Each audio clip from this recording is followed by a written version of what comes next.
అస్మద్గురువే నమ. శ్రీమాత్రే నమ. అమ్మవారి దివ్యపాదపద్మాలకు నమస్కారం చేసుకుంటూ వీడియోలోకి వెళ్ళిపోదాం. శ్రావణ శుక్రవారం, రేపు మూడో శుక్రవారం, పౌర్ణమి తిథి, శ్రావణ శుక్రవారం, జంధ్యాల పౌర్ణమి, రాఖీ పౌర్ణమి, ఇన్ని విశేషాలతో పాటుగా ఈ పౌర్ణమి హయగ్రీవ జయంతి కూడా. అందుకని హయగ్రీవుడు అంటే గుర్రం ముఖంతో ఉన్నటువంటి స్వామి అనే కాదు, ఆయనలో సకల దేవతలు, సకల శక్తులు కూడా కొలువై ఉన్నాయి. ఒక్క హయగ్రీవ స్వామిని కనుక పట్టుకున్నామా, చదువు, ఉద్యోగము, వ్యాపారము అన్నింట్లోనూ కలిసి రావడమే కాకుండా ఐశ్వర్యం కూడా కలిసి వస్తుంది అనమాట. ఖచ్చితంగా మనకి దగ్గరలో ఉన్నటువంటి హయగ్రీవ స్వామి ఆలయం ఏదన్నా ఉంటే దర్శించుకోవచ్చు. లేకపోతే విష్ణాలయంలోనే హయగ్రీవ స్వామిగా భావించి దర్శనం చేసుకోవచ్చు. లేకపోతే ఇంట్లో హయగ్రీవ స్వామి చిత్రపటం ఉంటే దాని ఎదురుగుండగా 2 ఆవునేతి దీపాలు కనుక వెలిగించి, ముందుగా చిన్న పిల్లలకి కానీ పెద్దవాళ్ళకి కానీ ఎవరికైనా చదువులో ఆటంకాలు ఉంటే పోవాలి, ఉద్యోగంలో కూడా ఆటంకాలు తొలగిపోతాయి ఈ హయగ్రీవ మంత్రం కనుక జపించినట్లయితే.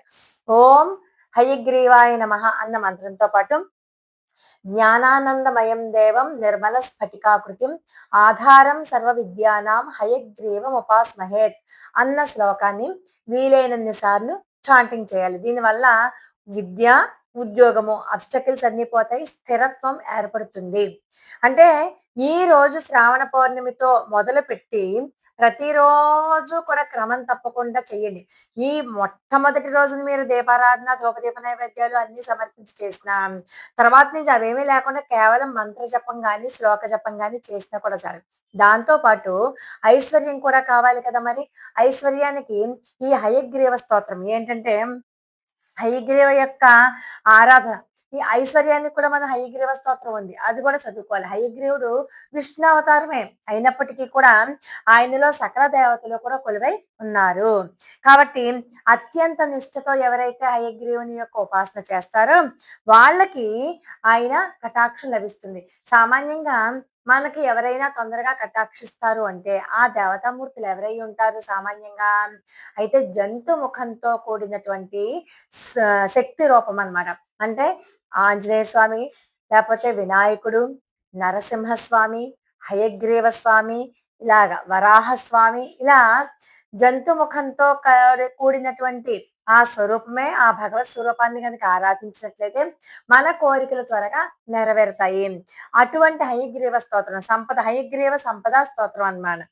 హయగ్రీవ హయగ్రీవ హయగ్రీవేతి వాదినం నరం ముంచంతి పాపాని దరిద్రమివ యోషితః హయగ్రీవ హయగ్రీవ హయగ్రీవేతి యోపదేత్ తస్య నిస్సరతే వాణి జహ్ను కన్యా ప్రవాహయత్ హయగ్రీవ హయగ్రీవ హయగ్రీవేతి యో ధ్వని విశోభతే స వైకుంఠ కవాటోద్ఘాటన క్షమః అంటారు. అంటే మళ్ళీ ఒకసారి చెప్తున్నాను చూడండి.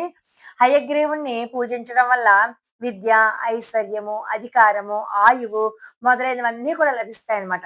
విద్యార్థులు గనక హయగ్రీవుణ్ణి గనక పూజించినట్లయితే చదువు బాగా వస్తుంది. చదువు బాగా రావడమే కాకుండా వాళ్ళు మంచి ఉద్యోగంలో స్థిరపడతారు.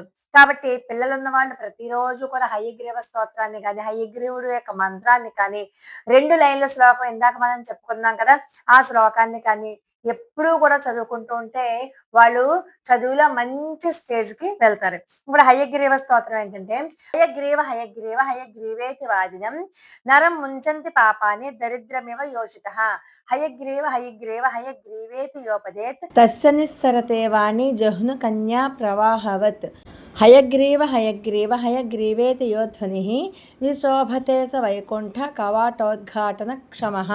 శ్లోకత్రయమిదం దివ్యం హయగ్రీవ పదాంకితం ఆదిరాజ యతి ప్రోక్తం పఠతాం సంపదాం ప్రదం. ఈ 3 శ్లోకాలు ఉన్నటువంటి ఈ స్తోత్రాన్ని ఎవరైతే చదువుతారో నిత్యము వాళ్ళకి సంపదకి లోటు ఉండదు అని చెప్పి ఫలశ్రుతిలోనే చెప్పడం జరిగింది.